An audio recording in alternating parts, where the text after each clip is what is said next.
navigating the home buying process. We value the experience of our agents at Boston Connect Real Estate so much that not only will you hear my perspective on real estate topics, occasionally you will hear the expert thoughts and opinions of our experienced agents at Boston Connect Real Estate. Be a part of our roundtable. If you have any questions during the show, please call 781-837-4900. We love to talk real estate. Follow us on Facebook, Instagram, and wherever you like to listen to podcasts at Talk Real Estate Roundtable. If you would like a one-on-one consultation with me and my team to discuss your real estate needs, Matthew McConaughey. You can connect with me there at are BostonConnect.com or 781 movie stars I'm 826-8000. interested in, Now, but he's sit one. back, relax, and take good We'll notes. say that online. And let's talk real estate. And good morning to my South Shore neighbors. This is Sharon McNamara. You are, of course, listening to Talk Real Estate Roundtable, and I am in-house with my Director of Operations here at Boston Connect Real Estate. Of course, Boston Connect Real Estate is the sponsor of this radio show here on WATD every Saturday morning. So thanks for that, Boston Connect Real Estate. Thank you. And we also have Tim McKinney in the house. Hello, Tim. Hello, good morning, Sharon. Welcome back. Well, thank you. How I've missed you so. I mean, do you miss me in the summer? Because I really do sort of miss you. I mean, I know it's a weird thing, but we're there now. Yes, we are. Like he's going to lie to you. Do you know how long I've known him? I know. Longer than me, right? Yeah. I mean, I've Yes. known him. I mean, how many years have you been at WATD?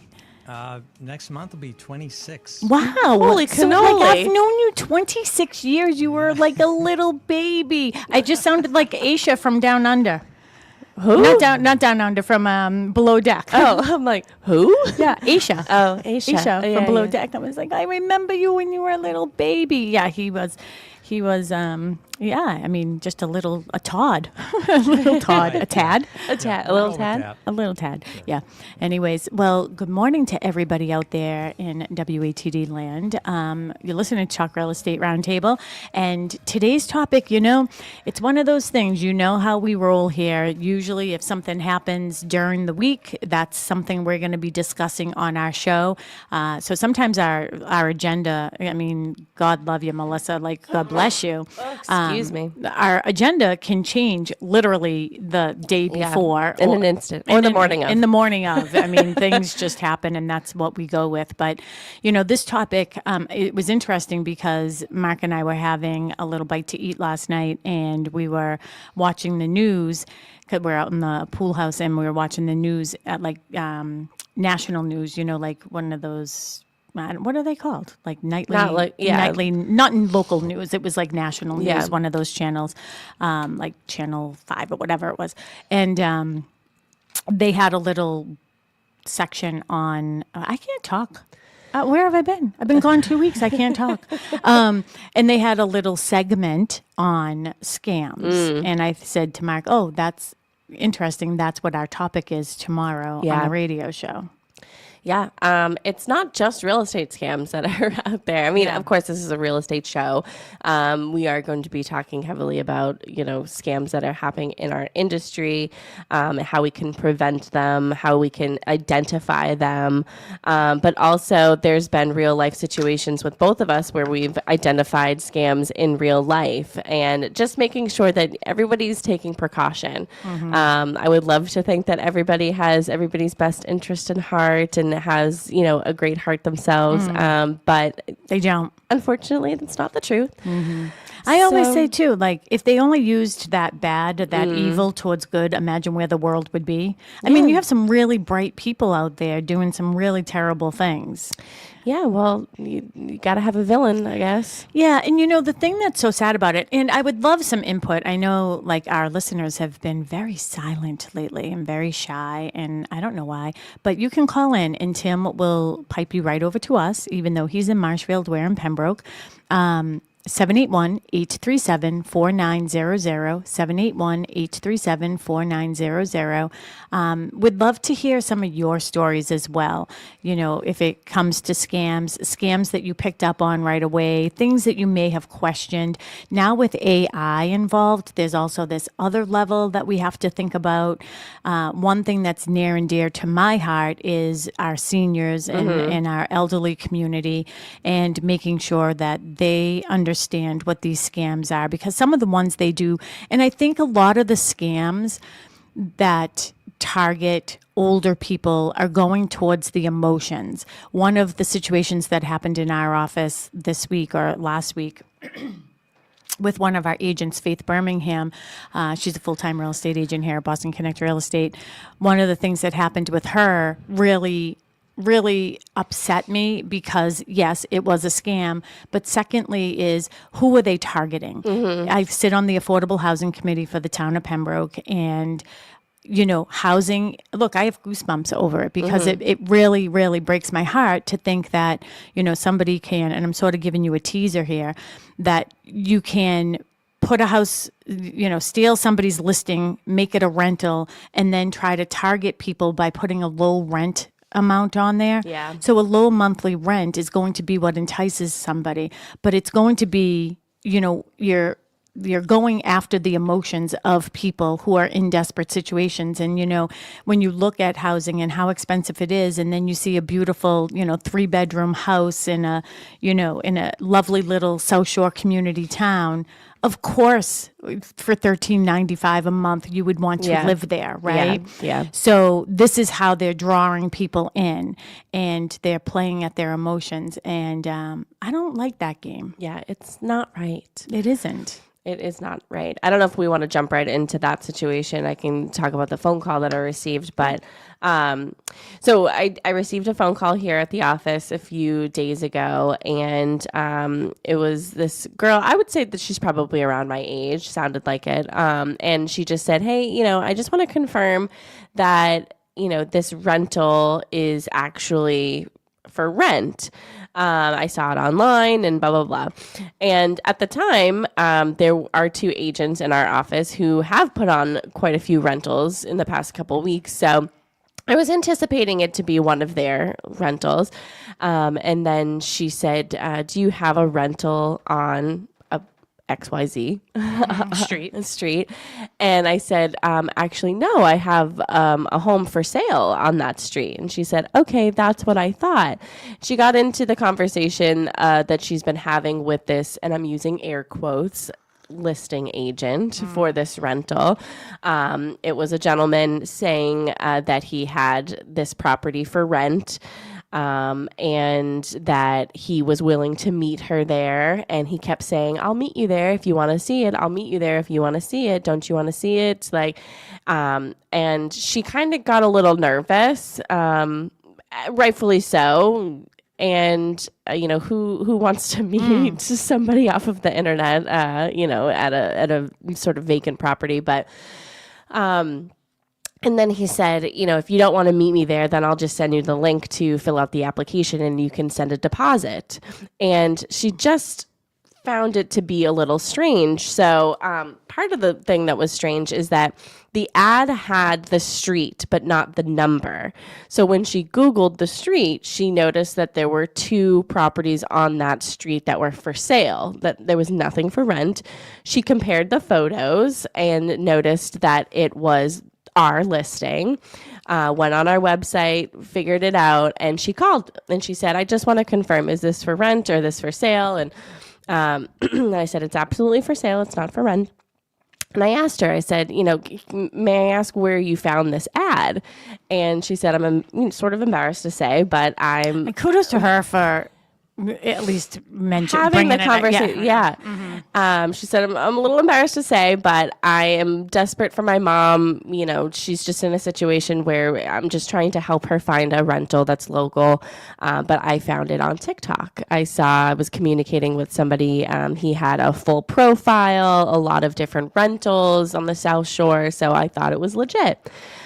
So we're still talking. I'm looking up the person, and there it is, the ad for our listing that he has for rent, in air quotes. And I said, that is absolutely a scam. Please do not ever meet anybody off of TikTok in real life.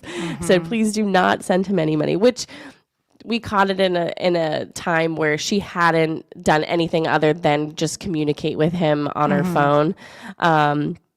But I said, absolutely not. So she reported it. I reported it. I called Did she Faith. actually have voice conversation with him, or was it all through text? It was all through text. Yeah. Okay, yeah. So she had, and I had seen, just based off of the name that she had given me of herself, that she had commented on the video asking for more information. My assumption is he, sent her a DM and they're going back and forth. And I think when she was like, I don't really want to meet you in person, and the price was pretty below market value. That was my point too, is like playing on the emotions of people, and that's what's pulling people in. You know?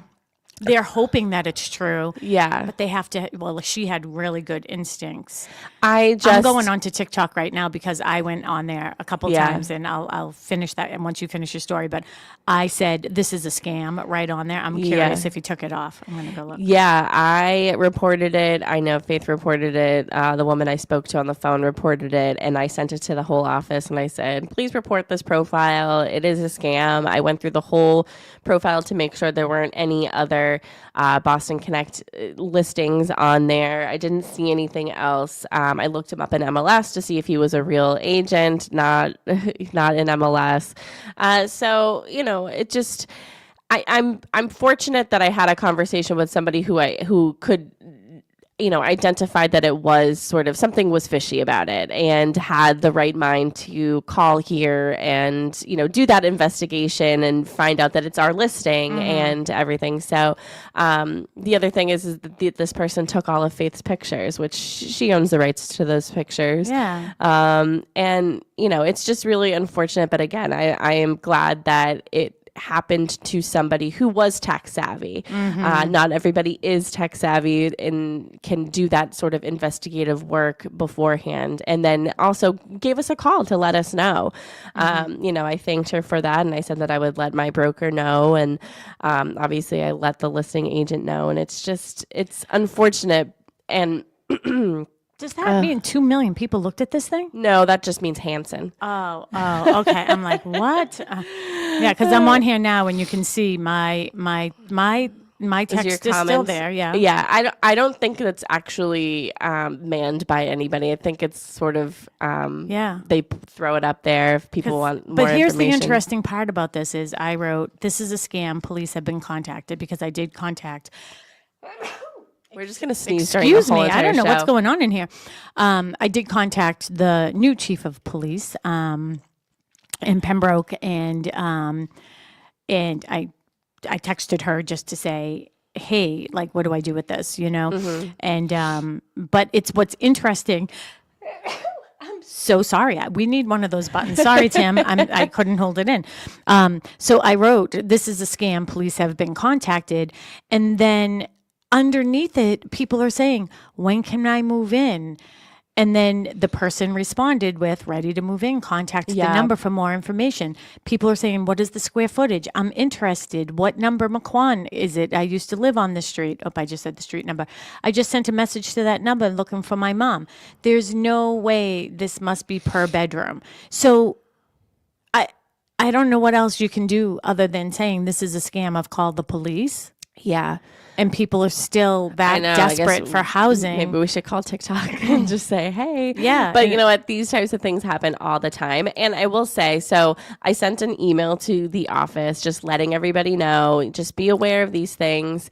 And I actually received a message. I won't say who it is just for privacy reasons, but I received an email back from one of our agents and said, a couple months ago, I received a knock on my door at her own house, and a gentleman was at the door. He had a couple bags with him, and he said that he had found my house on Craigslist and had rented it for the week.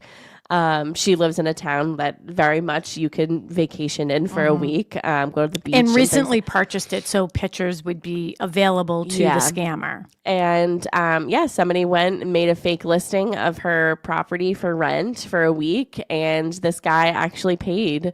And she said, she felt bad for him, of course, because, he shows up thinking that he's going on vacation, and she's like, no, and he's out all this money. But it was a scam.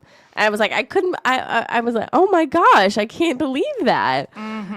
But you know what? I can believe it because we're just seeing all these things. And, you were interviewed one time a couple of years ago.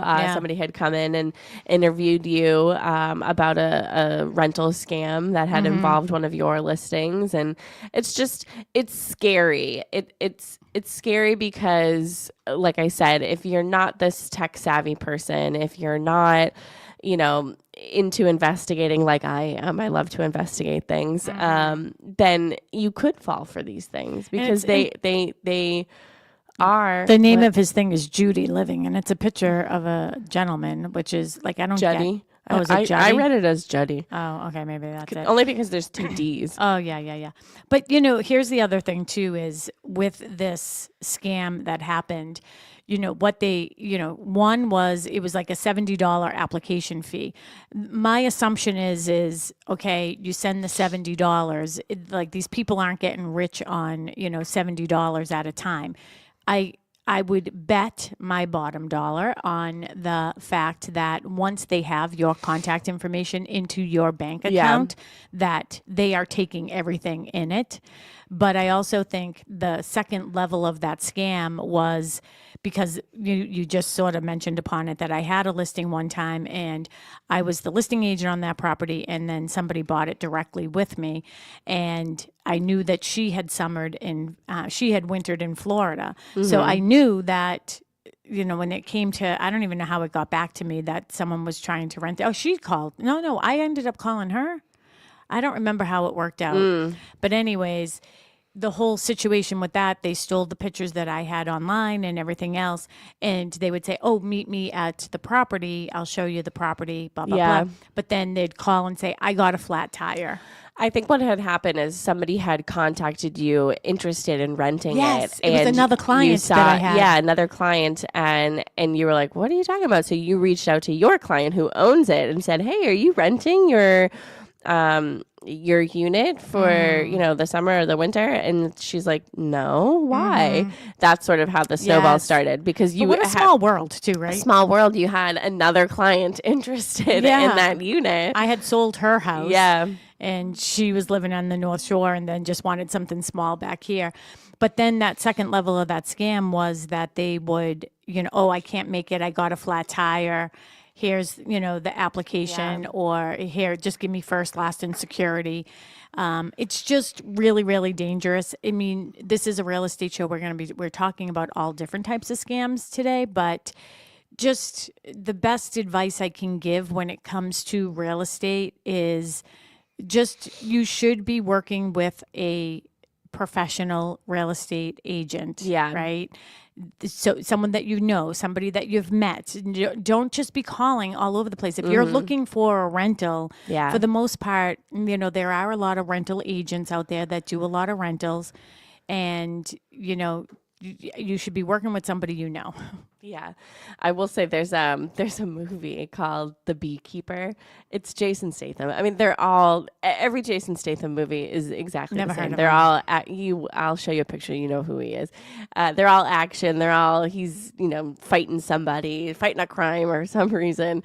But this particular movie is they call them beekeepers. He actually became a beekeeper, but it's like like hitmen or like CIA type things. When they retire, they become beekeepers because they have to have a hobby. So somebody that he is close to or rents like this type of like where he keeps his bees from, she gets scammed. Sort of like an older woman. She gets scammed somehow. Somebody goes on her computer and says like, there's an urgency, you got to send money here, and somehow gets a bank account, whatever, and drains her whole entire bank account. And so the whole movie is about him going after these scammers. But you could do that. You're an investigator. I know. For sure. Yeah. When I was watching the news the other day, and I'd like to give credit to it, it was like Channel 5 Nightly News or something, the national one. I don't know who the anchor is or anything, or who did the piece, but one of the pieces, they had a woman on there, and I felt so bad for her. But I can't believe what she did. and why it wasn't. And again, I think that these things are happening to people. They're sort of questioning it in their head and why they're not talking to their family members about it beforehand. And this is like for my elderly community that might be listening right now. You know, if somebody is calling you and asking you for money, like please, please, please don't give anybody any money. Yeah. And you know, including somebody who might say that they are your family members, because that was a big scam too, right? They'd say, oh, Nana, this is, and with AI right now, they can steal people's voices right off of social media when people are doing videos. So don't do that, and always get in touch with somebody like your son, your daughter, a family member. Yeah, I do want to move on to phone call scams because, you know, and again, this is a real estate show, but we have so many different scam avenues here. But I think phone scams are sort of the most successful ways that people can get money from. That's one of the things that happened this week. Yeah. With the printer. Yes, with the printer. I counted on my phone. I got 9 phone calls yesterday from... oh, your application for a personal home loan is, you know, granted for XYZ money all day, every day. And I know so many people who gets phone calls like this. 9 phone calls in a day. And you know, throw my phone out the window. Well, the thing is, it's actually interrupting with my business, to be quite honest. So I had a conversation yesterday with my developer, and he has a program where if somebody goes onto their website and they push a button, it will call me. So he was going through the call log and noticed that there were a couple calls that I didn't answer. And I said, well, I prefer to call people back because I get so much scam all day long. I can't stop every time my phone rings because it's scam, you know, and if I'm with a client, I can't do that. And it's interesting because now it's interfering with my business because I don't even trust people who are actually calling me with a different area code anymore. Yeah, me neither. Yeah. So, but like now it's like, if it's important, you'll leave me a message and I'll call you back. And I think that that's where, like, one of the things I did on my voicemail, first of all, my phone number is in the do not call list. So when I pick up and I can tell it's a scammer or someone trying to sell me something, I'm like, this is a do not call phone number. It still isn't working and they're still calling and getting through that. But I think that I'm going to add something to it that, you know, if you're calling regarding one of my listings, I apologize that I am not answering my phone. As you are probably aware, you know, there's so many scam calls. Please leave me your number and the information, like the property you're interested in, and I will call you back. Yeah. And that way there, maybe it will sort of get some of those out. Yeah. I can tell you're anxious to get onto something else, but I want to talk about the one that we got, and you said that I got it on my phone, and you said that they've been calling the office a lot. And you also, you have to think like a criminal, and that's really hard to do when you're not, right? So I got a phone call. This person has called several times. I picked up the phone that time, and that's the other thing. Now they're using area codes that look like they're in the area, right?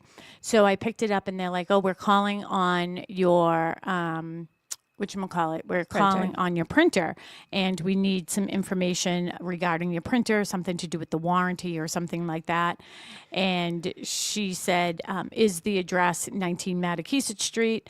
And I never say yes to any of these any of these people calling, because then they take that recorded yes, and then they like sign you up for stuff, and then it's like, oh, well, we have you saying yes on the phone. So I said at first, and again, I wasn't sure at first. I was like, that is the address, right? And then she's like, oh, well, I need to get this information off of this. And I was like, I'm in my car. Yeah. I'm not in front of my printer. And she's like, well, when is the best time for me to call you back? And I said, how about I call you back? And they hung up. Yeah. So I thought, all right, here's a scam with my printer.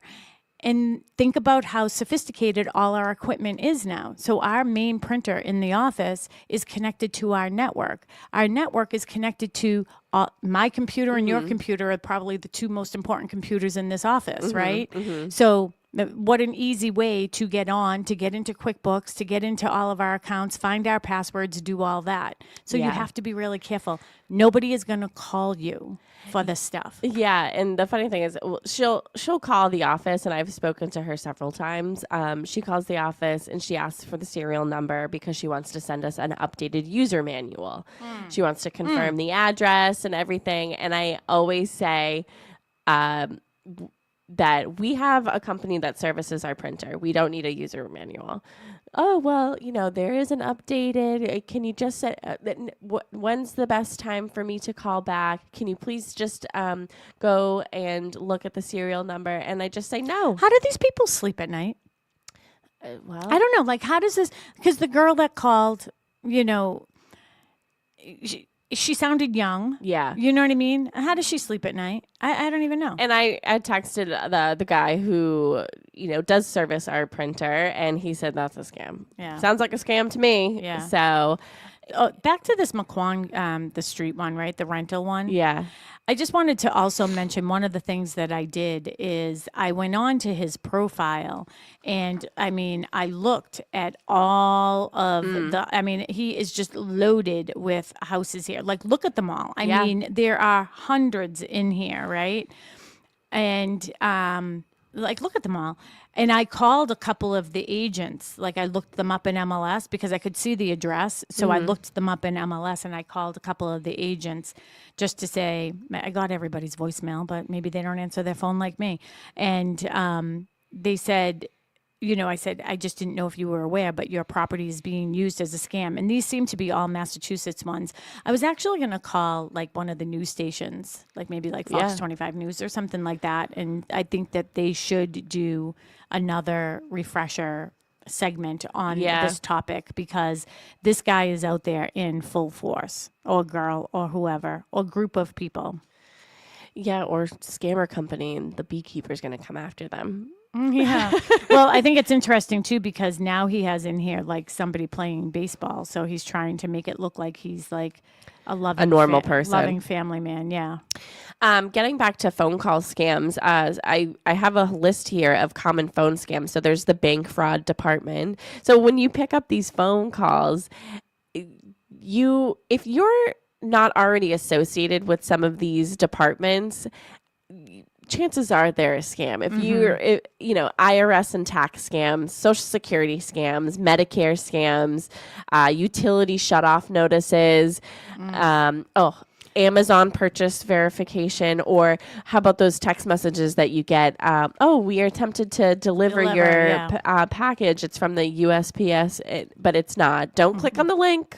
Please don't do not click on the link. And this is the thing is, we were talking about this earlier. It's the psychology that's behind every one of these scams, right? The fear, the urgency, the excitement, the sympathy, the trust, those things. Back to when I was watching that segment last night, I felt so bad for this woman because it was somebody that called pretending to be from her bank, saying that her account was hacked and that she had to go to the bank, take all of her money out.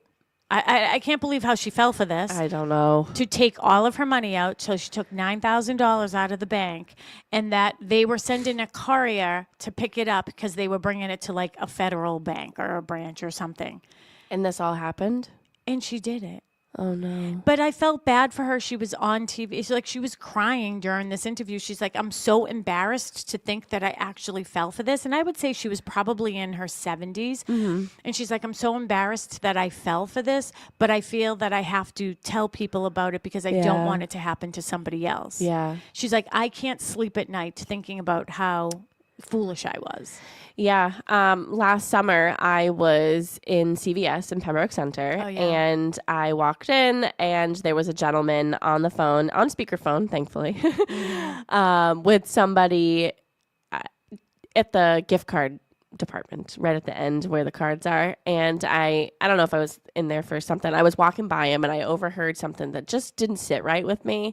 I actually was in there to get some cards, and I couldn't focus because I remember just like being so interested in his conversation. It was on speakerphone. He's in public. I'm allowed to hear, right? But I have ears. The person on the phone was instructing him to purchase a gift card for $500 and to give him the gift card number over the phone. Whatever conversation happened before I sort of intervened, I'm not sure. But a lot of these gift card scams are, oh, hey, this is so-and-so, I'm in jail. And I know it sounds ridiculous, but it's happening to a demographic where maybe their grandchildren somehow they're getting these recordings, or they have things that sound like their grandchildren, and they're in jail and they're asking for money or whatever. But in this case, this guy on the phone was there was some sort of a miscommunication, because the guy who was in CVS, he was trembling, like so nervous, so older, upset, right? Older. Just, he's like, okay, what gift card do I get? And how much do I have to go back to my bank to transfer more money? And that just sort of triggered in my head. I was like, okay, that's not right. Like, what is happening here? So I just stood there and I was listening, and the guy on the phone said, okay, did you get the gift card? And the gentleman who was in CVS said, yes, I did. But he meant, yes, I have it in my hand, not that I purchased it. The guy on the phone assumed that he had purchased it and said, okay, now can you read the numbers to me?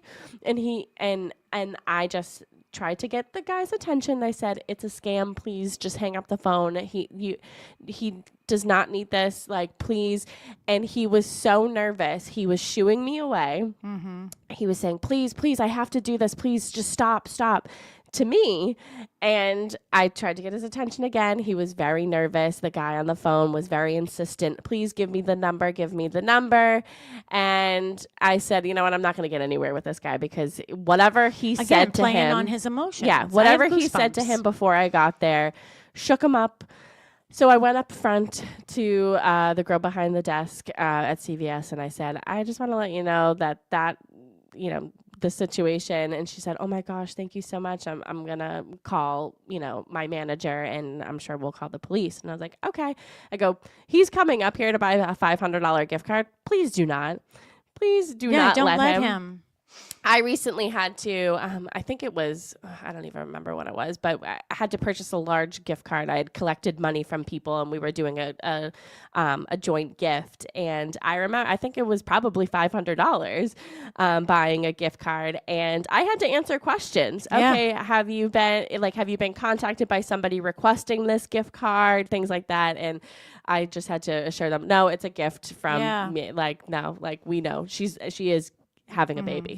and think about how sad that is. And again, that's preying on our senior generation. It's preying on the emotions, right? It was probably that scam where, hey, grandpa, papa, pops, whatever, I'm in prison, and please don't tell mom and dad because I'm going to get in trouble. And that's how they capture them. So to all our listeners, this is not an FBI station. You're listening to Talk Real Estate Roundtable here on WATD. And I am Sharon McNamara, the broker-owner of Boston Connect Real Estate. And I'm here with Melissa Wallace, who is the Director of Operations and Agent Liaison here. And we have Tim McKinney, who's in the house in Marshfield. If you have any stories that you'd like to share with us, I mean, we want to have this show not just based on real estate. Yes, we have some other examples of real estate scams and things for you to watch out for, but we'd love to hear your stories, because your stories are going to probably save somebody else a situation. So call us 781-837-4900, 781-837-4900. You can also text that number, just so you know, and Tim will just read us your question. I do have a text from my mom. She said, I won't say her friend's name, but she said, this happened to my friend. They called in the middle of the night and said that they were the police from Las Vegas, and they needed him to go get gift cards and send them the numbers to release the grandson. And then she said, I'm so proud of you for alerting people of what's going on. Yeah, I'm proud of her too. But it doesn't sound like he fell for it. So, and there have been times where people in our office have gotten either a text from you. Yeah, I just put that on our list. A text or an email from you alerting you that you're in a closing. You need a closing gift for a client. You don't have a way. Can you just go grab a gift card for me and just send me the numbers? That's a scam. That is a scam.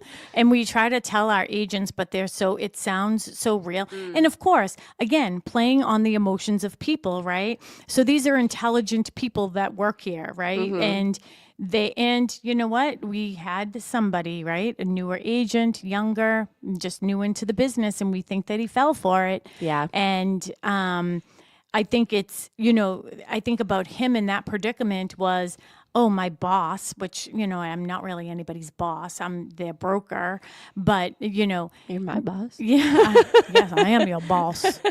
But, I think, that playing on the emotions, like, oh, Sharon needs something, but I mean, that would go both ways. Like if any of my agents, if I saw a text, of course I would be there to help one of the agents. And that's what they wanted to do. It's that scam. What was there was another scam too that was out recently with those gift cards. And I can't remember exactly how it worked, but anyways, anyhow. Yeah. All right. Some prank fraud calls. So you can receive you can receive a call saying that there's how come I can't say that word? Suspicious charges have been detected on your account. The caller already knows your name, asks if you can verify your debit card number to provide a one-time security code sent to your phone, and that code gives access to their online banking. One of the scams that happened to me, and it wasn't because I allowed it to happen, but I did find out about it. It was pretty easy for me to get alerted on this because I'm self-employed, right? Yeah. So during COVID, it was a big one. And unfortunately, my Social Security was used towards it, that somebody filed for unemployment. So, I mean, to me, I'd be pretty easy to figure out that I'm not filing for unemployment. I'm self-employed, right? Yeah. We don't have unemployment. So that was a huge mess. I mean, that's the other thing that comes along with all these, like being vigilant is part of the process to, one, save your bank account and your money, but also the time and the energy and the resources that have to go into fixing these things. I mean, everything in my life is on a credit lock. So I have Experian. So I go on there and I lock my credit. Yeah. So Ethan has the same thing. Somebody took out a Target card, twice has taken out Target cards or attempted to take out Target cards using Ethan's identity. And when we first started dating, I remember his company had reached out to him and said, hey, we just received information that you filed for unemployment. You still work here, right? You still work here. So somebody had tried to get him unemployment, and somehow, some way, they reached out to his real employer to confirm that he no longer worked there. And they're like, no, he still works here. He's been getting a paycheck. yeah, it's good. I mean, that ended up being a huge fiasco Yeah. for me, and like getting all the paperwork and proving that I didn't file for this. And then it was interesting because when I bought this car, 5 years ago, I bought this car. I remember sitting there and they were doing like the credits, whatever to it. And maybe it was more than 5 years ago because when was COVID? So yeah, it had to have been more than 5 years, whatever it was. And they were like, oh, you got denied. I was like, what? I was like, what is, but that makes me nervous. Because I'm always like, what do you mean I got denied? That makes me think immediately somebody's in my account. Yeah. Right. So I was like, that doesn't make sense that I got denied. Like I have an 820 credit score or something. Right. And I'm like, well, why? Why did I get denied? And they're like, well, because. And then they went back and looked, and they're like, "Oh, we can't pull your credit." I was like, "Well, that's different than being denied." That's different than being denied. Don't you have that alert? Dumb. I was actually going to buy a different car than I bought, and I didn't end up buying that one. Yeah. Utility scam. So sometimes someone will claim your electricity bill or another bill will be shut off within the hour unless you immediately pay using gift cards or a payment app. Nobody is asking for that. If anything, they're going to ask you to come in person with a check or, like a cashier's check or something. Like you are With not... phone scams, here's the thing. Someone says they're calling from your utility company. Somebody says they're calling from your bank. Somebody says they're calling from your credit card. Any of those things, my top tip is say, thank you. I appreciate that alert. I'm going to hang up with you now, and I'm going to call the number on the back of my credit card. I'm going to call my bank directly. And they'll hang up on you before Yeah. you even finish the sentence, and then you know it was a scam. I just realized I had a phone call a couple weeks ago claiming that I had an unpaid medical bill that I needed to pay. I was, they were going to send it to collections and everything. And I'm like, well, what is it for? Like, because I have my chart. So it's like there was nothing. I didn't owe anything in my chart, nothing. And I'm like, well, can you send me like an itemized like bill so I can see what it's for? And never received an itemized bill. When I go into my chart, there's nothing there. I have not gotten anything in the mail. So I'm like, I'm not paying it. Like, if anybody comes to me. Can medical bills and invoices, can they send collections out for that? I don't remember. I don't think that it can go against your credit anymore. I'm not. Yeah, I think I at some wonder point about there that. They was. used to be able to do that. If it was Yeah. after a certain amount of time you didn't pay the bill, then you Yeah. get something in the mail and hey, Yeah, but Yeah. can they send you to a credit? Like, what are those places called? Like, the credits. a collection agency. Yeah, like a collection agent. Can they do that with medical bills? I think they used to be able to. Yeah, But they I don't can't know if anymore? Yeah, I don't know if they can anymore. I know at some point, like Yeah. it used to be able to impact your credit score. Yeah. But I don't think it can. I don't think it can anymore either. Yeah, I mean, all right, so that's a good thing for people to know. No one Yeah. will be calling you But it was because your like- medical bill is past due. I was like, yeah, I don't think so. But they wanted me to make a payment over the phone. And I said, No. okay, well, I'll make a payment once I have an itemized bill of what it is that you're charging me for. Mm-hmm. And it wasn't $5, let me tell you that. Yeah. So I'm like, you're not getting anything. I just realized that I had got that call and I have not gotten any follow-up. Well, maybe someone will knock on my door. Yeah. So, We don't have much time left, but I want to get into like emails because we've talked about text and like sort of online scams. And this says, many scams begin with a simple click. There's a lot of phishing emails, text messages we've talked about, and they look legit, which is so scary because sometimes you're like, which makes it, like I said, they're preying on the people that don't understand technology. They're preying on the people with emotions. You know what I mean? Yeah. So you have to be really, really careful. So with the email one, we've talked about this on the radio show before too, is, these scammers have a way of getting in. Like, I always get cringy when I see anyone who has an AOL account or Hotmail or any of those types of email accounts. It's time to get rid of those and just get a Gmail account, okay? Because Mary and I had a client that was selling their home, and in the process, unbeknownst to Mary, somebody had gotten into her email chain and was reading everything. This was part of the example that they gave last night too on the TV program I was watching. And so it wasn't based on coming through. We had our guy research it. It didn't come through us. We have Microsoft Office and very well protected. It came through an attorney that had an AOL account. So it came through that door. And what it did is it just sort of follows along. And it's like, okay, this is real estate. Yeah. And it was following along. It started responding to Mary or responding to the attorney, and they made up a different account. And it was like, at the time it was Mary Baker. So it was like marybaker.bostonconnect at XYZPPT, whatever, right? And people don't pick up on all that. They just saw Mary Baker, they saw Boston Connect, and they didn't look at that. And we had the closing, and we had the proceed checks. I want to say it was over $300,000 maybe for our client. We were holding the check. We were just waiting for it to be recorded. And she was coming to the office to pick up the check. So everything was all set. Client was actually on her way to the property, to our office, and to pick up her proceeds check. And the attorney called Mary and said, Mary, I can't wire those funds now. I already gave you the check. And Mary's like, I don't know what you're talking about. So the closing happened a day earlier than what was supposed to happen or something like that. And Mary's like, I don't know what you're talking about. She goes, well, I just got an email from you that said that you wanted me to wire the proceeds versus send a check. I think it was the same day, but the time had changed. So it was supposed to be in the afternoon because she wasn't purchasing anything that day. So the closing actually happened in the morning, yeah. and that's why we were holding the check until it hit the record.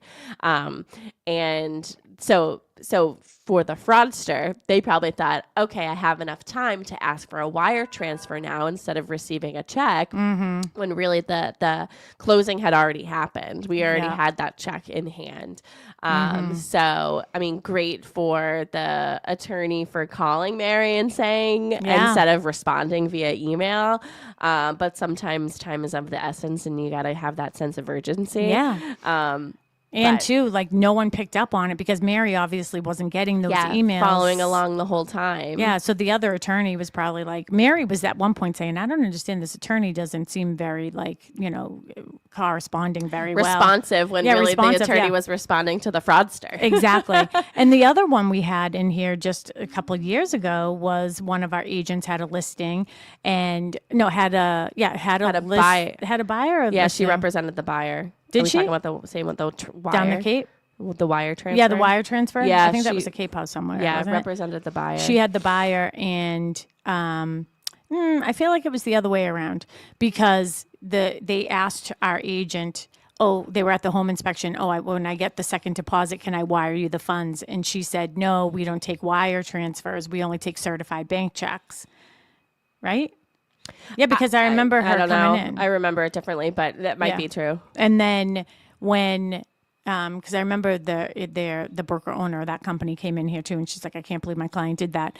So the buyer, who was also an attorney, so this can happen to anybody, right? Like very, younger person on top. I'm not saying that the elderly are the only ones that get taken in these scams because it's very easy to happen.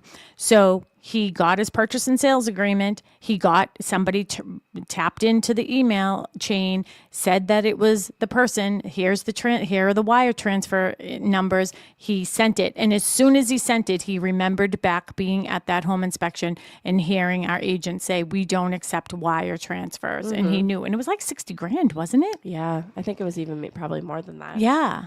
But he, was in a financial situation where he could still move forward. Yeah. But I don't think that he ever received that money back. No. And once it's gone, it's gone. Yeah. You're never finding that. Yeah. It just disappears into the air. So we only have, what other topics when it comes to emails, things that you should look for, does the sender's email match the company? Is the greeting generic? Are there spelling or grammar mistakes? Does the message create unnecessary urgency? Does the link actually go to where it claims? Don't click on any links. Please don't. Yeah. Please don't. I think that we have gotten into a practice, at least with some of our attorneys with wire transfers and things like that. We pick up the phone first, give that voice to voice, tell them this is what we're going to be doing. I am going to be sending you a link. And then you get onto the, the web part of it and send that link in. But you got to set the expectation first. 100%. Because, there is one of the attorneys that we use. Their office is very automated and very, uses, they send you a link that you have to like fill in information. You know what I mean? So we know that is real, but, and there's other scams. There's one that I heard of, and I know we have to get, because I want to talk about some of my new coming soons and some other things going on in the office too. But I know that I was recently talking to somebody and an attorney, and he was telling me a story, and we've seen this happen before. Remember, I had one where somebody reached out to me and said that they wanted to list their land, right? Yes. That is a big one where they'll find parcels of land that look like, nothing's been happening to them for years, and it's just sitting there. This person contacted me via email to list a property, said they couldn't find the title, couldn't find the deed to the property, couldn't do any, they had nothing. That's never going to happen. I had a fire and everything burned. It's just, you know what, when something seems so far-fetched, it truly is.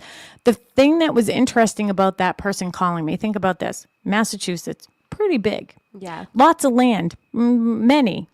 It was literally less than a quarter of a mile away from my house. I know the actual owner of the lot that he chose. Yeah. Did I tell you this? Because Yeah, it was yeah. my neighbor. I mean, it's It was in literally an email. Yeah. It was an email from your neighbor. Yeah, from my neighbor. Yeah. That, in quotes, that they wanted to sell the land. And you were like, what? Yeah. So I texted his brother because I'm the person who owns the land actually doesn't live in Massachusetts, but his brother lives next door, who actually was born on the same exact day as Mark in the same exact hospital at South Shore Hospital. So like it's gosh. weird. But I texted him and I was like, "Hey, Scotty, is your brother selling the land next to you?" I said, "I'm assuming no. This seems very much like a scam." He's like, "No." And I was like, "You guys got to put something on that, because if you see a for sale sign on it, that means an agent wasn't paying attention." But those things happen. But I was talking to this attorney. Same thing happened. It was down the Cape somewhere. The land was sold. So someone put it on the market. The land was sold. A builder bought it. Yeah. Built a big house on it. Person comes home from wherever, Florida, a couple of years later, shows up to the land, and there's a house on it. Yeah. Yeah, it happens. It It's happens. crazy. Yeah. Crazy. Tell us about a couple new listings you have coming on. Yeah, so it's been a busy week here. I think people are just sort of getting ready for the fall market and trying to get out for the winter because they want to escape and go someplace warm. So I have 2 new listings that are going to be coming on the market this week. They're both in Pembroke. I don't have exact pricing yet because, as you know, and we've talked about this on the radio, I like to wait until we're actually going live to sort of solidify what that number will be.